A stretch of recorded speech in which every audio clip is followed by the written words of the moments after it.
Nilimwita Mheshimiwa Clayton Revocatus Chipando Baba Levo, atafuatiwa na Mheshimiwa Bonaventura Kiswaga na wengine niliowataja waendelee kujiandaa.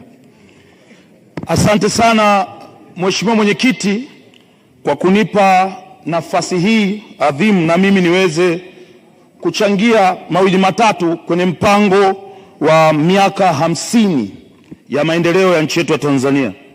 Kwanza kabisa namshukuru sana Mwenyezi Mungu kwa kuniweka hai mpaka leo hii, kwa sababu kampeni zangu zilikuwa na heka nyingi. Lakini pili, namshukuru mwenyekiti wangu wa Chama cha Mapinduzi Dr. Samia Suluhu Hassan kwa kupitisha jina la Clayton Revocatus Chipando Baba Levo. Watu wengi waliongea, lakini sasa hivi nadhani akikaa anaona raha, kwa sababu anaona mambo yanaendelea jimbo la Kigoma mjini. Lakini kingine, nawashukuru sana wananchi wa Kigoma mjini. Walipiga kura nyingi na walinipa moyo tangu nazindua kampeni katika jimbo la Kigoma mjini. Umati uliokuwa unanifuata nyuma ni wafuasi ambao walinionyesha wazi kwamba tunakupeleka bungeni. Na nataka niwaahidi kwa uwezo wangu na elimu yangu nilionayo, hii ndo ajira yangu kubwa ya mwisho, ubunge.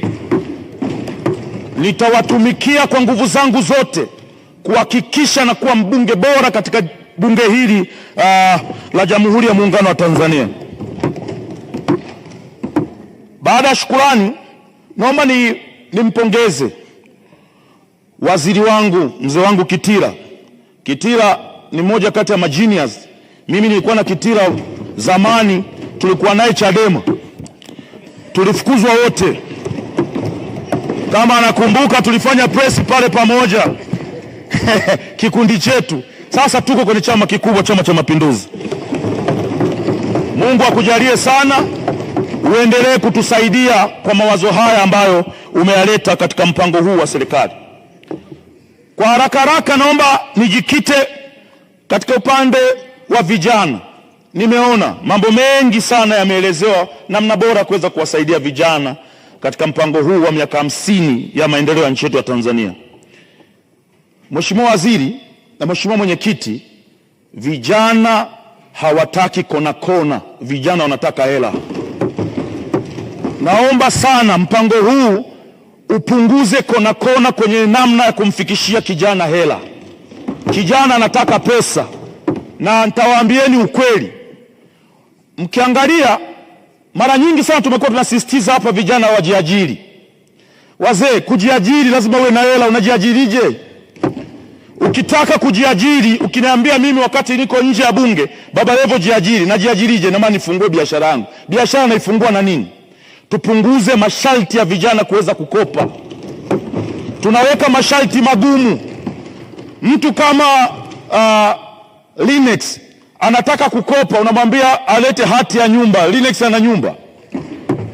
Lazima tuweke masharti ambayo yataendana na vijana tulionao. Mtu amemaliza chuo, kamaliza chuo, ndio kwanza ana haha na dokumenti zake kutafuta ajira, unamwambia jiajiri. Anajiajiri kwa mfumo gani? Unamwambia bana tafuta mikopo.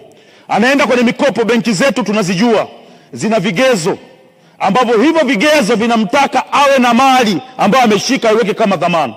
Tutafute njia sahihi hawa vijana pesa ziwafikie bila njia ngumu wanazopitia.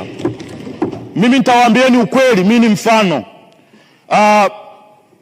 Dr. Samia Suluhu Hassan alituwekea wasanii pesa kwa ajili ya kukopa. Tumeenda kukopa, nimeenda kukopa milioni 100. Masharti nilokutana nayo pale, cha kwanza niwe na mali kama gari au nyumba. Nikajiuliza kuhusiana na wasanii wa Singeli, hivi hawa watatoboa kweli kwenye mpango? Kwa tafsiri hiyo, hata hizi pesa ambazo nimeona Mheshimiwa Waziri Makonda amepewa bilioni 2, wapunguze masharti ya namna vijana kuzifikia hizo pesa. Wakiwawekea masharti magumu, watachukua wale wasanii ambao tayari wamesha kuwa matajiri, wana hela, na wale wenye vipaji wa chini zile pesa hazitowafikia. Vijana wanataka pesa bila kona, na ndio maana vijana wengi wanabeti, kwa sababu ukibeti unamuua Simba, mechi kisha unachukua hela yako unaendelea na maisha mengine. Kwa hiyo kwenye hili naomba sana Mheshimiwa Waziri uweke mfumo ambao utawasaidia vijana kuweza kupata pesa kwa urahisi. Lakini la pili, tunazungumzia mpango wa miaka 50 ya maendeleo ya nchi yetu ya Tanzania. Ni lazima tuwazungumzie wafanyabiashara wadogo wadogo. Mimi nitatoa mifano. Mimi nimezurura sana mwenyekiti. Siku moja nilinunua nguo Uturuki za watoto wangu. Mimi na watoto 5. Nikanunulia kila mtoto nguo 3 zika kama 15 hivi. Nikapitia Dubai, nikashuka Dubai, nikakaa siku 3.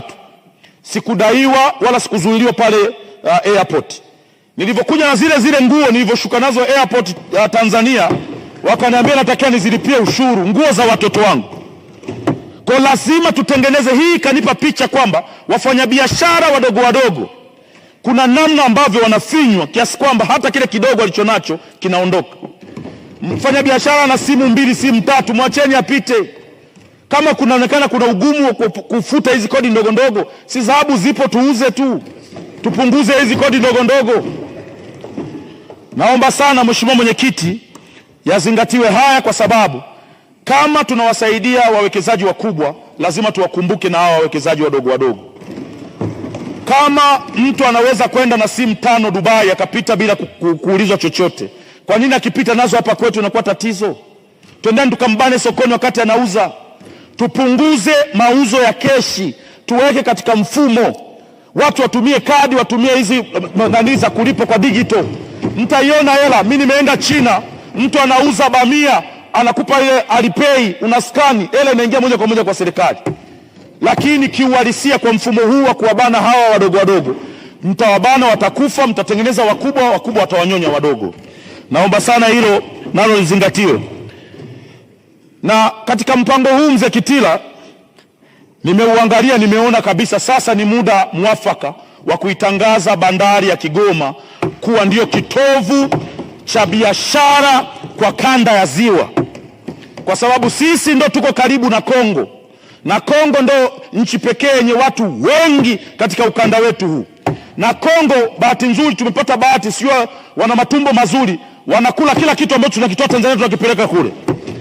Kwa ipo namna ambayo tukiitumia Kigoma, ambayo iko connected na Burundi, iko connected na Kongo, iko connected na Zambia, kuna nafasi kubwa ya nchi yetu kutengeneza pesa nyingi ambazo zitakuja kusaidia kwenye miradi mingine tofauti tofauti. Lakini pia kuna bandari yetu ambayo sasa hivi iko inaboreshwa pale. Tunaomba sana mzee wangu Kitila waweke mitambo ya kisasa. Sasa hivi pale gari moja kushushwa mzigo, yani unaona wanahaha wale jamaa, utafikiri tu wanafanya kazi gani? Yani wanatumia forklift lakini wanakuwa kama makuli. Tunaomba mitambo ya kisasa iwekwe ili kufupisha muda wa kupakia na kupakua mizigo katika magari bandari ya Kigoma. Lakini lingine, yatengenezwe maghara ambayo yatakuwa na baridi ya kuweza kuhifadhi mizigo. Nataka niwaambieni ukweli, kuna baadhi ya mazao ambayo yanapatikana Kigoma katika nchi yetu ya Tanzania huwezi kulipata. Huwezi kupata mgebuka wewe. Nenda kokote upati mgebuka, lazima uje pale. Lakini pia tuna chikichi. Chikichi ndio zao pekee ambalo unaweza kulibadilisha kuwa chochote, na nitawaambieni hapa. Chikichi unaweza kubadilisha ikawa mawese, ukaibadilisha ikawa mafuta ambayo tunakuwa tunasema kolie, ukabadilisha lile ganda lake likawa meza, ukibadilisha ule mse wa ndani unaweza ukabadilisha ukawa sabuni. Ili ni zao moja. Waziri mkuu aliyepita mzee wangu mzee Majaliwa alikuja Kigoma katika kupambania hili zao, akasema kila mwananchi wa Kigoma mjini apande mchikichi kwenye nyumba yake nje. Hilo jambo halijatekelezeka kwa sababu hakuna kiwanda ambacho hawa watu wakishapanda hayo mazao kwenye manyumba yao watapeleka wapi? Tutengeneze kiwanda ambacho kitasaidia zao la chikichi liweze kuokoa uchumi wa nchi hii. Na wasihi sana, mmekuwa ni maneno mengi kuhusiana na chikichi. Tunajua Malaysia na Indonesia wamekuwa wakipambana kuhusiana na chikichi, na sasa hivi tunaona maendeleo walionayo. Na wasihi sana ndugu zangu, nyinyi ni wataalamu, mmesoma sana, tulibadilishe chikichi iwe kama watu wa Geita wanavyotumia dhahabu kwa ajili ya maendeleo ya mji wetu wa Kigoma. Lakini haya yote tutayasema Kama Kigoma hakuna miundombinu mizuri ni aibu. Mheshimiwa Waziri, na najua Mheshimiwa Waziri Mkuu anaenda kesho Kigoma kwenye miaka 49 Chama cha Mapinduzi, wakati anatua na ndege apige jicho chini, wakati ndege imeshuka kidogo, aone vumbi iliyotapakaa katika mji wa Kigoma mjini. Ni aibu kuita Kigoma mjini wakati 85% ni barabara za vumbi. Ni aibu. Kwa nini mnatufanyia hivi? Kwa sababu kiuhalisia kabisa, sisi mkitutumia kama kitovu, hii nchi itapunguza tozo nyingi sana za ajabu ajabu mtaani, kwa sababu tutaleta pesa. Hizo pesa zitasababisha mpunguze tozo nyingi. TRA tozo walizonazo, mfanyabiashara akilipa tozo zote anafilisika. Hata Baresa kama atalipa zote kwa pamoja atafilisika. Kwa ni lazima tuwe na vyanzo ambavyo vitasaidia kuwapunguzia mzigo wafanyabiashara. Nisaidieni Kigoma, tuwasaidie kupunguza gap lililopo katika bajeti zetu katika nchi yetu ya Tanzania. Tutengenezeni barabara. Nashukuru sana Dr. Samia Suluhu Hassan, mawaziri ambao amewaleta sasa hivi ni mawaziri shupavu, wana spidi ya kutosha. Na mimi asante Mheshimiwa Chipando, muda wako umekwisha, malizia. Na mimi Mheshimiwa Mwenyekiti, ndo mbunge pekee ambaye sitegemei kuteuliwa kuwa waziri kwa sababu ya elimu nilionayo. Kwa hiyo nawategemea sana, sina wivu na nyie, lakini mimi ndo kiherehere ambaye nitawachomekea na nitawachongea pale ambapo mtafanya vitu vya hovyo kwenye jimbo la Kigoma mjini. Sitowaacha. Nawaomba sana Mheshimiwa Mwenyekiti, nawaomba sana mawaziri watusaidie jimbo la Kigoma mjini tupate barabara, tupunguze vumbi. Shemdo, umeniahidi mzee wangu. Asante. Na nitakesha kwenye ofisi yako mzee wangu. Naomba nisaidie barabara. Bila barabara sintorudi humu ndani. Na kama hutaki nirudi usinipe barabara mzee wangu. Asante sana Mwenyekiti. Asante sana Mheshimiwa Clayton Revocatus Chipando Babalevo.